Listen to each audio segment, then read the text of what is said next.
We've all heard the song before. Winds through St. Louis, Joplin, Missouri, Oklahoma City sure is pretty. It's all about traveling from Chicago to Los Angeles on the famous Route 66. It was born in 1926 and wasn't fully paved until 1933. But it got the farmers out of the Dust Bowl, it turned ordinary folks into entrepreneurs, and it made it possible for Americans to go out and see the countryside. Route 66 played a vital role in American history. It's been called everything from America's Main Street, the Will Rogers Highway, to the Mother Road.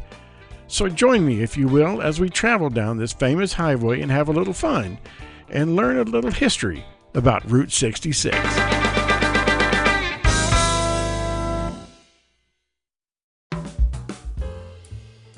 Now this trip is going to take us through Kansas, Oklahoma, and Texas, and it all starts right here. This is State Line Road. Over there on the left, well, that's Missouri, and on the right, that's Kansas. And this is Route 66. It goes on east from here through Missouri for about 280 miles. And to the west, it goes through Kansas for 13 miles.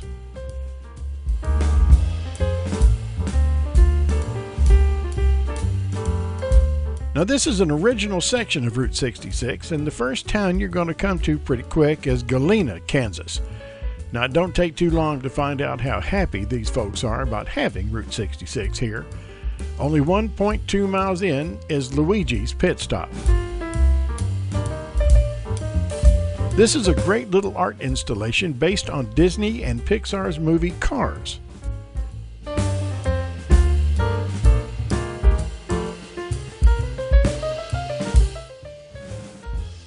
Watching over the place is the sheriff from the movie, and fans may like the fact that the car has been autographed by Michael Wallace. He did the voice of the sheriff in that movie.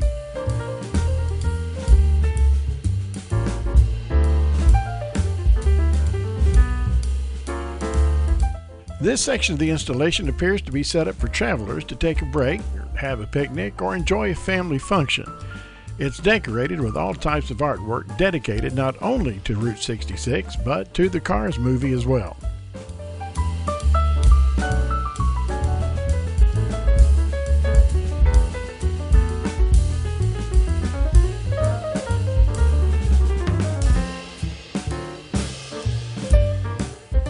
Now right across the street is this drive-through highway shield. It doesn't appear to be quite finished yet, but I'll bet there's a lot of paint and some neon lights coming soon.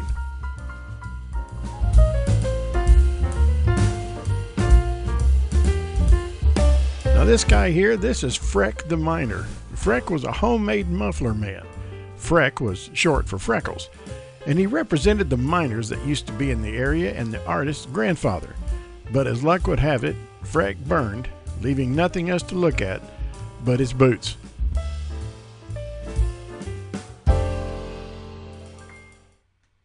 Now, as soon as you reach downtown Galena, at the corner of Front and Main Streets is Cars on the Route. Now, originally called For Women on the Route and founded by Betty and Joe Courtney, Melba Rigg, and Renee Charles. They created this tourist attraction out of an old 1934 K&O Tex filling station. Now, after a change of ownership, it's now geared towards the Pixar's Cars movie.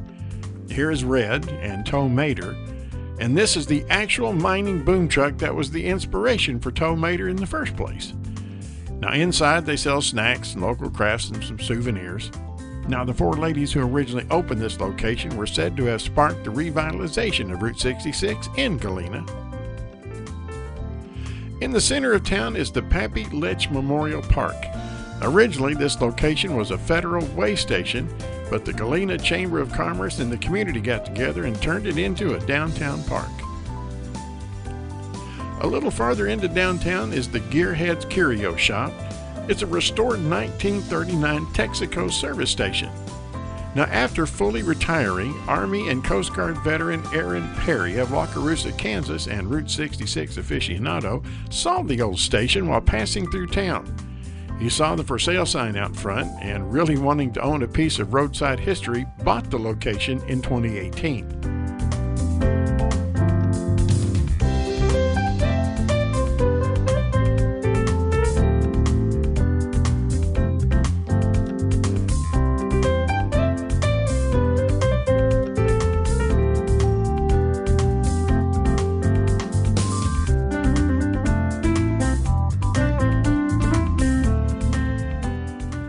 He's done a lot of work to turn it into what you see today. Lots of neon lights outside, including a 1951 Hudson Hornet resembling Doc Hudson from the Cars movie. And here, very recently, Aaron added a muffler man.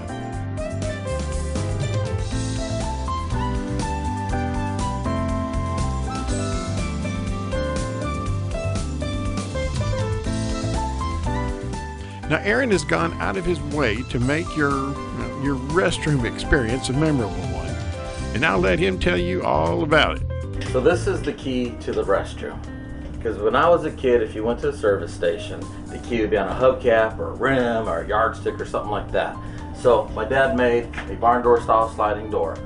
I fabricated a latch on the inside. When you shut the door, it automatically locked, justifying a key, which is nothing more than a 1/2-inch nut driver, just so I can put the key on a hubcap.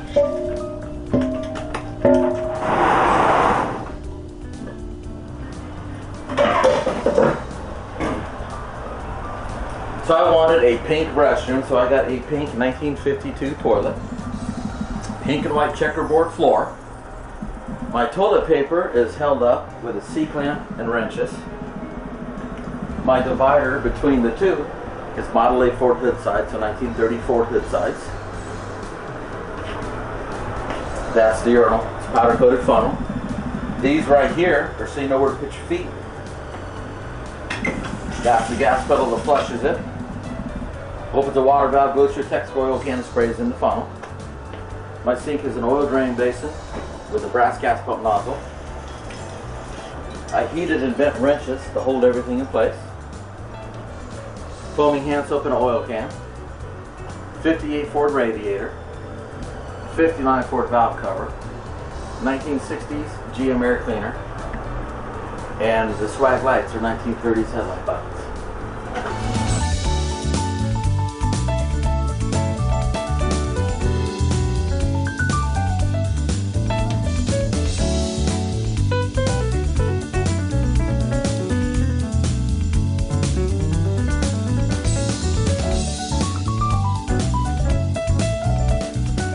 Now, there may only be 13 miles of Route 66 in Kansas, but Galena sure has gone out of their way and makes up for the lack of mileage for the amount of things to see in their town.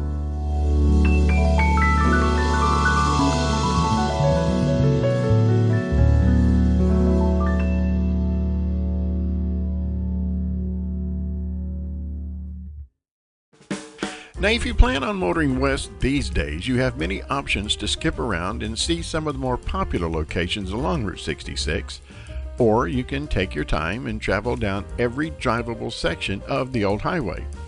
Because if you do, then you won't miss things like this. This is a concrete rainbow curve bridge that crosses Brush Creek, designed by James Marsh. It's the last of its kind now, but there were two others on Route 66 just like it that crossed the Spring River. This one was built in 1923, and it was listed on the National Register of Historic Places in 1983.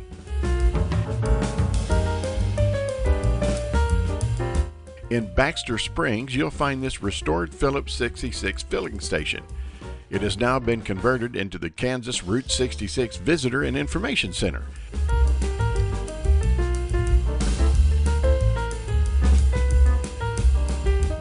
Now, waiting for you inside is a very special person waiting to help you find anything you'll need on Route 66.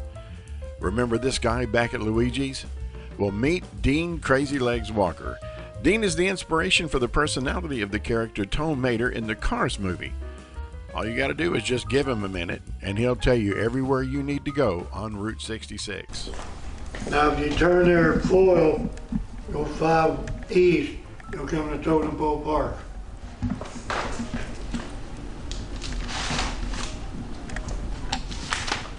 Right there.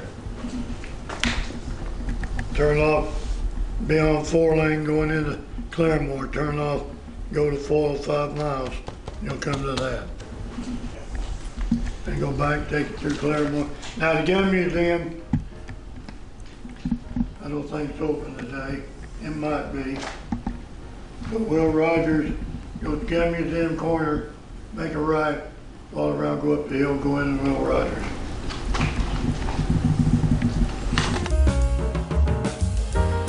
Well, that just about does it for our part of the 13 miles of Route 66 in Kansas. So we'll see you on the other side of the state line in Oklahoma. South of Miami is South 540 Road. Now, from the intersection with the current highway, it appears to be just a regular dirt road, but you have to stop and take a closer look. This section of road originally started as Federal Highway Project Number 8. This was a section of highway that was only 9 feet wide and ran 15.5 miles from Miami to Afton. It was paved between 1921 and 1922 and became Oklahoma Highway 7. The committee that was to organize and define the national highway system proposed an alignment for Route 66 that incorporated pre-existing roads. The Ottawa County segment of Route 66 incorporated Oklahoma State Highway 7, and that is how the Sidewalk Road became part of the brand new U.S. Highway 66 in 1926.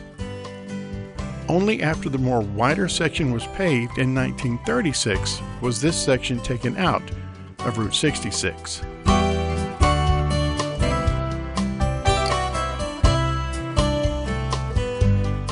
If you're not careful, you might miss this little marker on the side of the road that does tell the brief story of the Ribbon Road, or the Sidewalk Highway.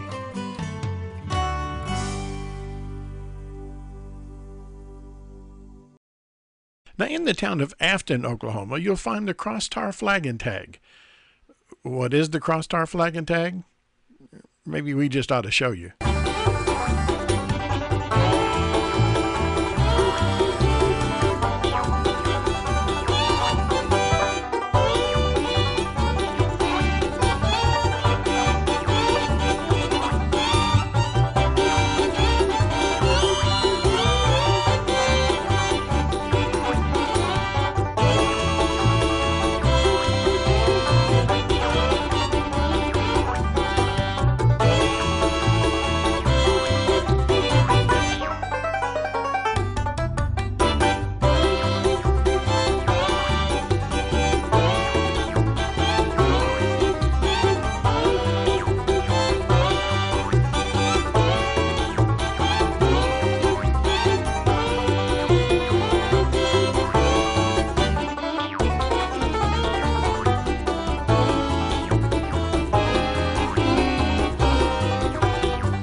After passing through Veneta, travelers will find the Highway Cafe.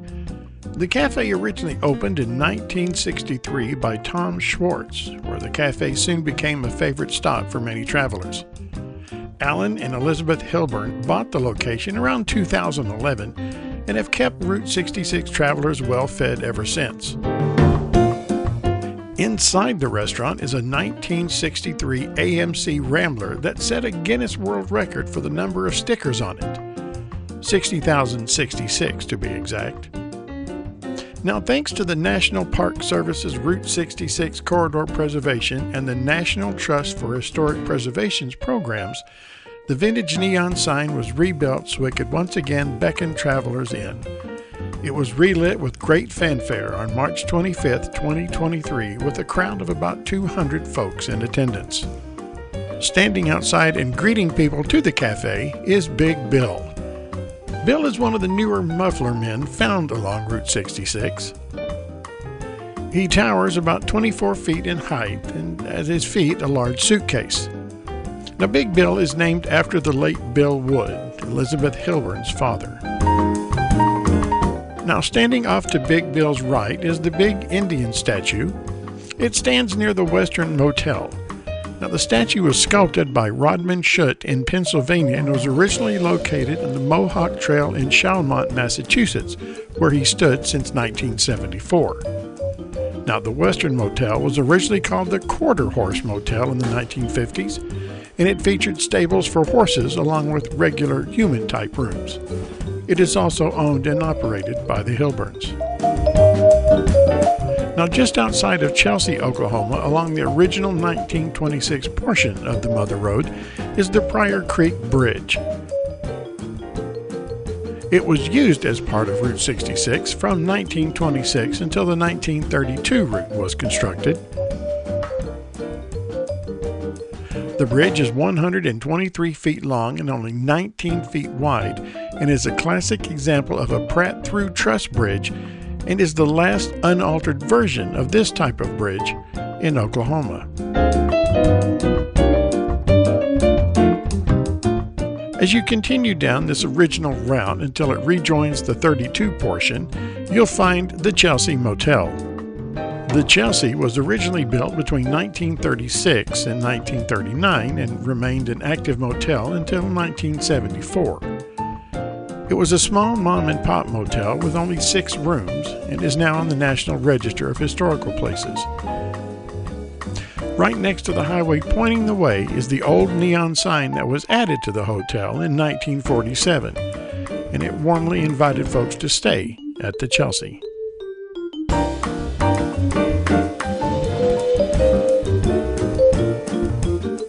Now, if you want to get your kicks under Route 66, there is a pedestrian underpass that dates back to a time when the highway was so congested crossing was almost impossible. With the help of artist Kenneth Hollingshead, the underpass was given a huge makeover with a mural on one side and a Sign Our Wall on the other.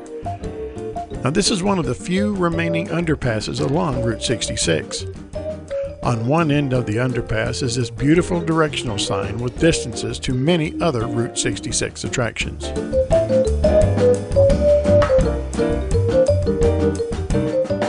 Now, not exactly on Route 66, but just outside of Foyle, about 4 miles down Oklahoma 28A, is Ed Galloway's Totem Pole Park. After retiring to the Foyle area, he began to transform his property into a sculpture park to show his respect for the American Indians.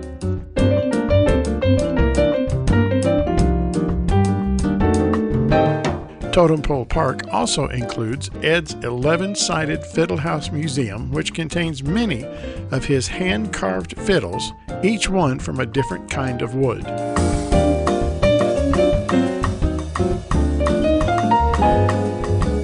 Now this, the world's largest concrete totem pole, took 11 years to construct, from 1937 until 1948.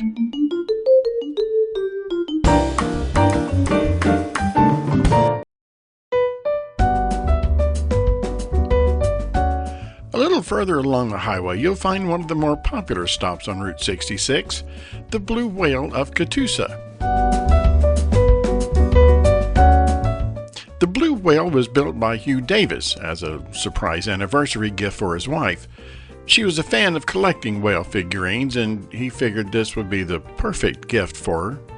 The pond surrounding the whale was spring-fed, and soon many locals began to gather there for a swim.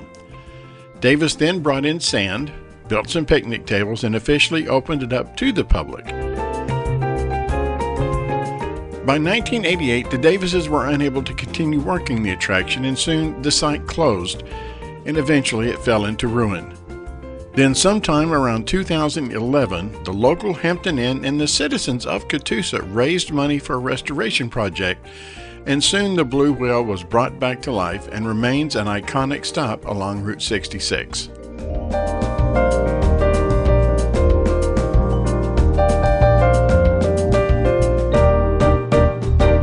Now, the state of Oklahoma has more drivable miles of Route 66 than any of the other states, and 28 of those miles belong to Tulsa, Oklahoma. If there was ever a place that was truly proud of Route 66 running through their city, it's Tulsa. So much, in fact, that in July of 2024, Tulsa was named the capital of Route 66.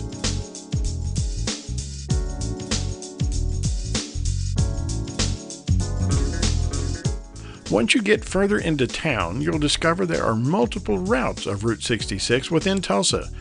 But don't worry, the city has gone out of its way to make sure that every single version of the highway is well marked so you don't get lost.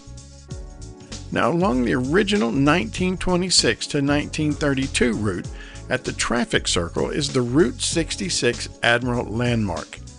It is called the Route 66 Rising Sculpture. This magnificent artwork has the highway logo rising from the ground, and it signifies the rising hope that the highway brought to the Oklahoma farmers during the Great Depression. It was created by Eric F. Garcia at a cost of $682,000.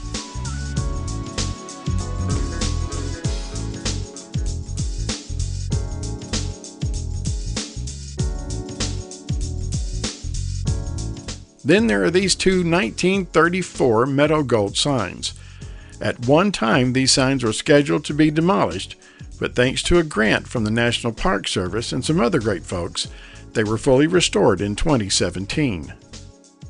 On the southwest side of downtown is the Cyrus Avery Centennial Plaza, dedicated to Cyrus Avery, a Tulsa resident who at one time later became known as the father of Route 66. He helped lay out a state road plan and the national highway numbering system and eventually became the champion of a road that led from Chicago to Los Angeles. We know it now as Route 66. The statue is known as East Meets West. It represents automobiles and highways spreading west in the 1920s and 1930s.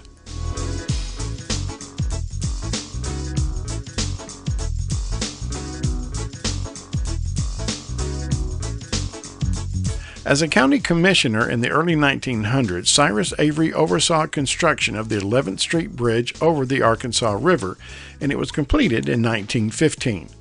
It was Avery who suggested that Route 66 use this bridge to cross the Arkansas.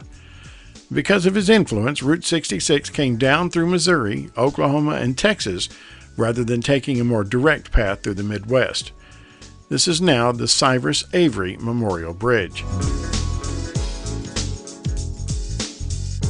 And at the other end of the bridge is Neon Park. Here are three recreated neon signs taken from three of Tulsa's more iconic Route 66 motels: the Will Rogers Motor Court, the Oil Capital Motel, and the Tulsa Auto Court. Each night they light up, bringing a bit of bright nostalgia to Route 66 in Tulsa.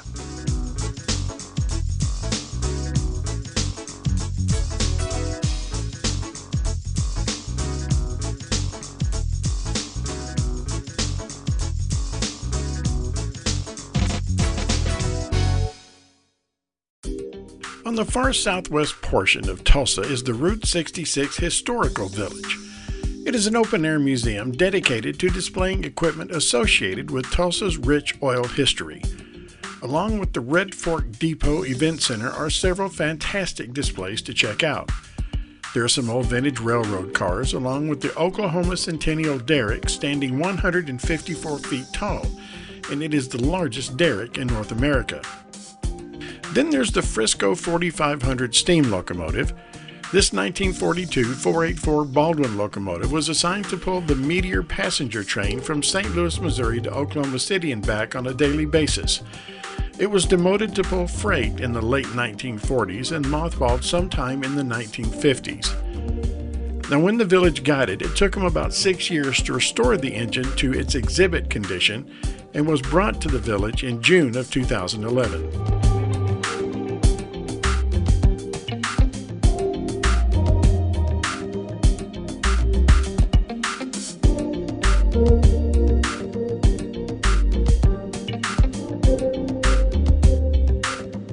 In Bristow, you'll find the tallest freestanding advertising sign in the Southwest.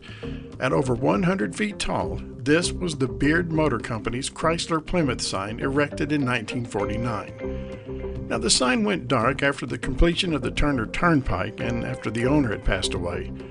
The city of Bristow is raising money for the preservation of the sign, and with the revitalization of Route 66, they hope to relight the sign so it can be a beacon once again. In Stroud is the Rock Cafe. It opened in 1939 and was constructed from stone excavated from the paving of Route 66. Now, this cafe has survived the rationing times during World War II, the decommissioning of Route 66, a major tornado in '99, and a devastating fire in 2008. But thanks to grants from the Park Service and National Trust Southwest, the cafe opened again in 2009. John Lasseter and his crew stopped by during their research for the Cars movie, and it is said that the owner, Don Welch, was the basis for the Sally Carrera character in the movie. Now, as you travel along Route 66, you will find there are many of the old Tudor-style Phillips 66 stations being refurbished along the way, just like this one here in Chandler, Oklahoma. But probably the one station with the most significance was near the town of Luther, Oklahoma. This is the Threet Filling Station, founded by Allen Threet Sr. in 1915. This station was one of the few minority-owned businesses along Route 66. It was a safe haven for black travelers as it was built between two sundown towns. That basically meant that blacks were not welcome, and they feared acts of violence toward them at night in these towns. The Threets sold Conoco products for at least a portion of the station's life. A grocery store was added in 1935, along with a cafe in 1937. The station sold small necessities for locals who didn't want to drive into the city for small grocery items. It was a very early convenience store. Now, motorists could park their vehicles out back and sleep for no charge. On Saturday nights, lights would be strung up along with the settings of tables and chairs. Folks would gather around and visit, listen to music from the jukebox, and maybe even dance a little. During the day on Saturdays and Sundays across the street, folks could take in a Negro League baseball game.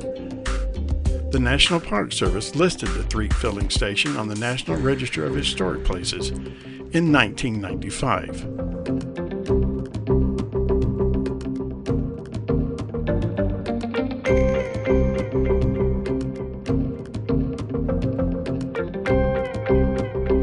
Now, sitting right on the highway is yeah, you guessed it, another gas station. However, this one opened between 1910 and 1920, several years before Route 66 came about. This one is known as the Rock of Ages gas station. This 1 mile stretch of Route 66 near Arcadia is rather unique for more than one reason. It features two types of paving, concrete and asphalt paving with concrete edgings. The sections were completed in 1928 and 1929. It was bypassed in 1952, but has been maintained by the Oklahoma County Highway Department ever since. It was placed on the National Register of Historic Places in 1999. At the end of all paving contracts, concrete markers were used to indicate that section of the highway's construction had been completed. There is still one of those markers on this stretch of 66 where the two paving styles meet. One side indicates Federal Aid Project 137 Section F was a 4.877 mile section completed in 1929.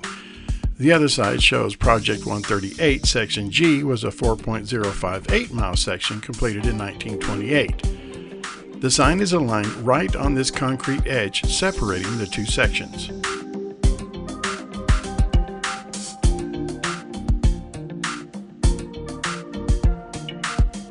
Celebrating his 66th birthday, Sir Paul McCartney and his girlfriend were enjoying a trip on Route 66. On August the 5th, 2008, they stopped at this spot and asked resident Toby Thompson, who was out mowing his yard, if they were still on old Route 66. It didn't take but a few seconds for Thompson to realize who he was talking to, but he had no camera, nor phone or pen for any kind of proof of this once-in-a-lifetime encounter, so he simply said yes. They were on old Route 66, and it was an honor to meet him. They thanked him and drove away. In 1898, William Harrison began construction of a new barn in a round shape. It stood 43 feet tall and was 60 feet in diameter. Now, during the construction, two of Harrison's workers thought the loft would be an ideal place for dances, and they'd split the cost with him of a better hardwood floor if he agreed. He did with one stipulation, that good music would be played. The barn was placed on the National Register of Historic Places in 1977, but it was decaying quickly. Restoration began in 1989, with the barn being dedicated in 1992. They even put in an outhouse with a Sears catalog for folks to, read. This 66-foot tall soda bottle indicates you have arrived at Pop's. Now, Pop's is a landmark diner and gas station. However, lots of folks come here for one reason only: sodas.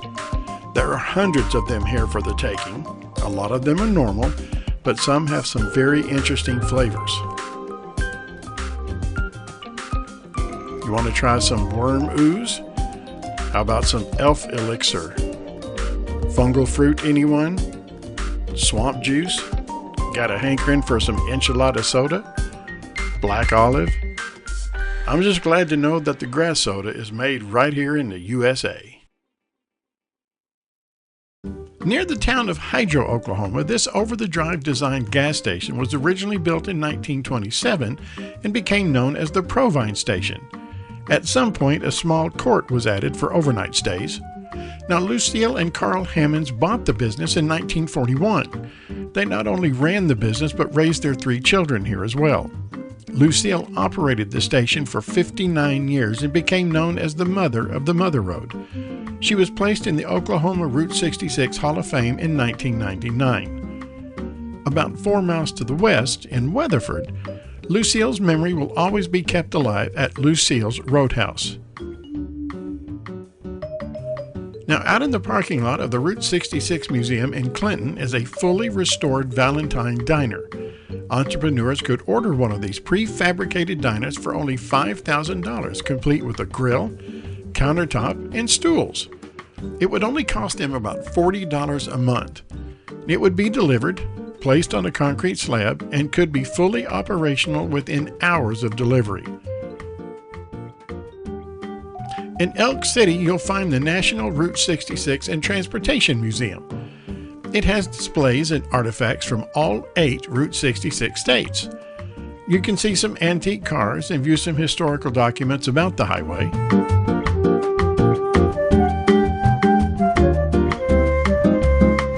Now, this museum is part of a complex of museums that include the Old Town Museum, the Farm and Ranch Museum, and the Blacksmith Museum.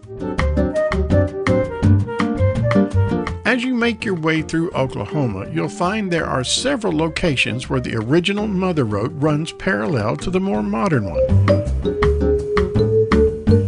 This particular section ran several miles along the Roger Miller Highway just outside of Eric, Oklahoma.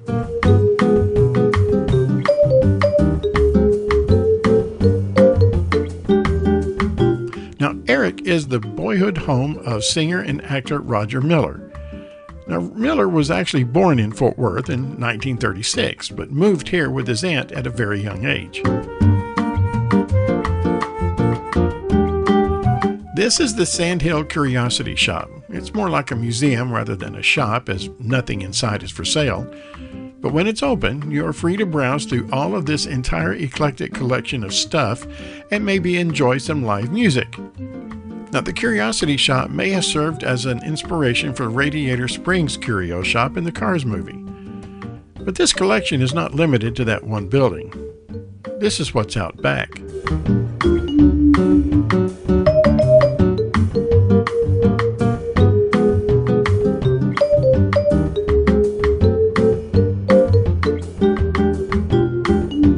Heading west out of Eric on Route 66, you'll find Sam's Town. Photographer Samuel Hagen created this art installation, and it depicts the history and art of Route 66. Entering the Lone Star State brings a little luck of the Irish, as the first bigger town along Route 66 is Shamrock. Now, in downtown, there's this old Magnolia Oil filling station. Construction started on the station in March of 1929 and opened in May of that same year. Now, Route 66 was still in its infancy and there weren't very many stations around, so this one provided fuel and necessities to travelers. Now, another iconic station was built in 1936 right on 66 and drew travelers away from this station. it was still serving customers in the mid-1940s.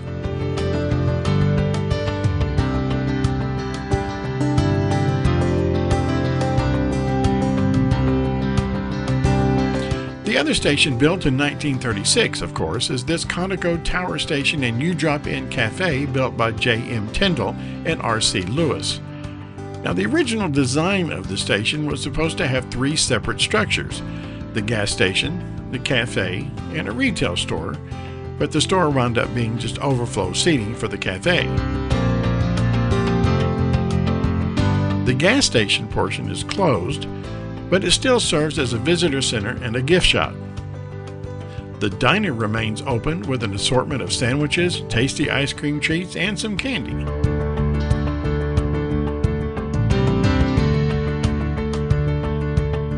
Even Elvis Presley enjoyed a meal here at the U-Drop-In when he dined at this very booth in 1963.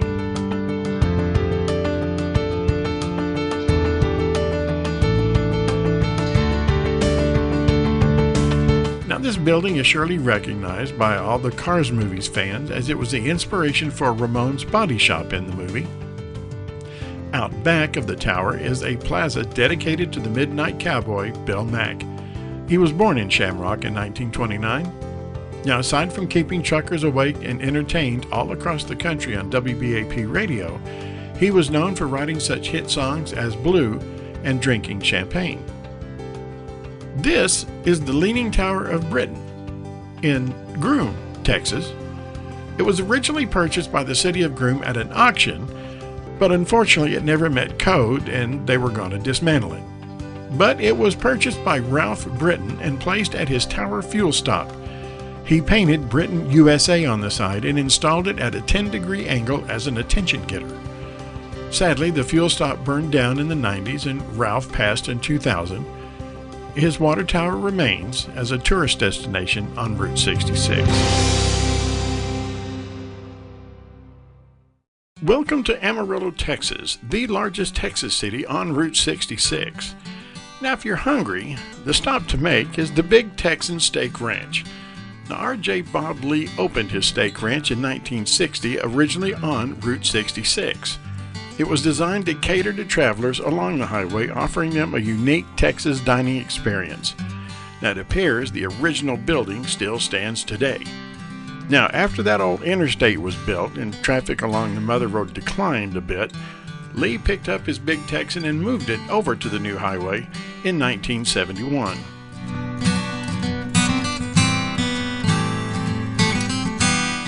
Now, this here is the Big Texan. It's a 72-ounce chunk of sirloin, and if you can eat it, along with a shrimp cocktail, a baked potato, a roll, and a dinner salad, in less than 1 hour, you can get this Texas-sized snack for free. Now, you can't stand up, or you can't leave, or even get sick. 1 hour in the chair eating, that's it. And if you can't, you'll be buying it all for $72. Now, it all started when Lee hosted an eating contest with some local cowboys. The winner wound up eating 4 steaks, totaling 72 ounces. He ate a baked potato, that salad, the shrimp cocktail, and the roll. Lee declared that at that moment that if anyone else could consume that same meal in under an hour, they'd get it for free. Now, it's a great place to spend an hour or two, as there's plenty of shopping to go around. They even have a saloon inside and a shooting gallery.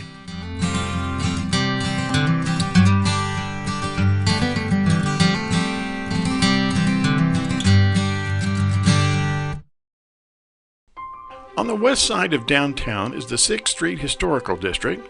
It's a 13-block stretch of 66 that is listed on the National Register of Historic Places.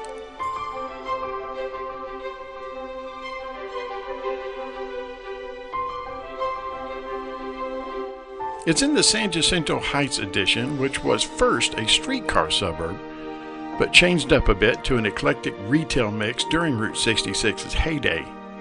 The area is now a hotspot for dining, shopping, and nightlife.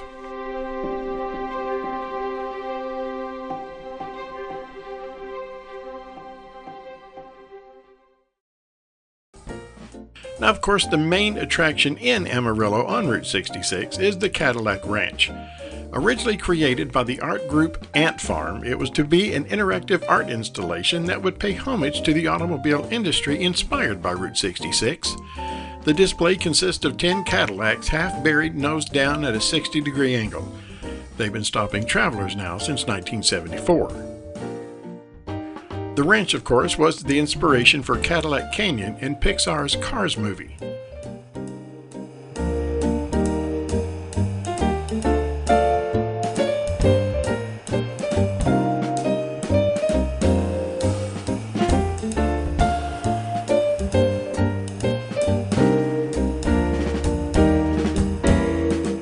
Now take a real close look at this. This is 50 years of paint layers, y'all.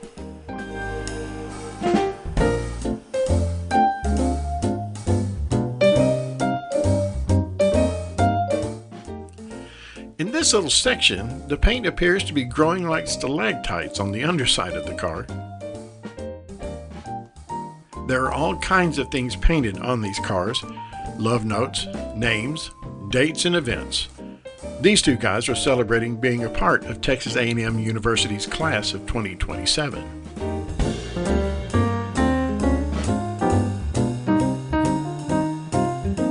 The Cadillacs are an ever-changing canvas with ever-changing works of art, only to last but a few moments.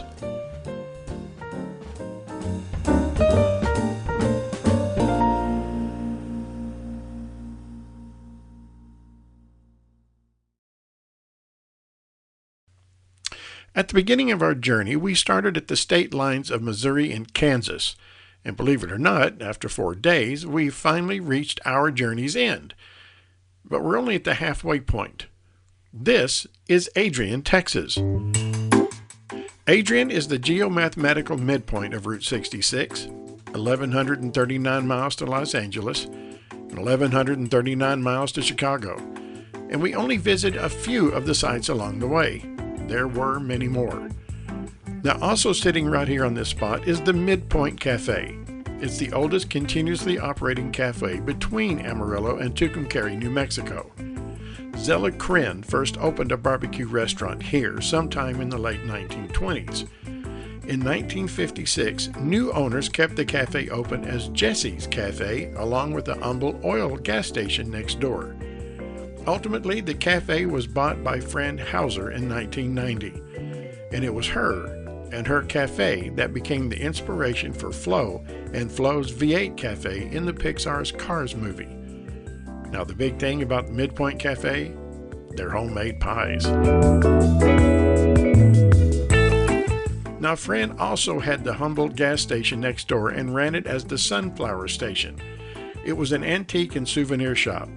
It is now run by Jason and Kelly Snyder as the Dreammaker Station.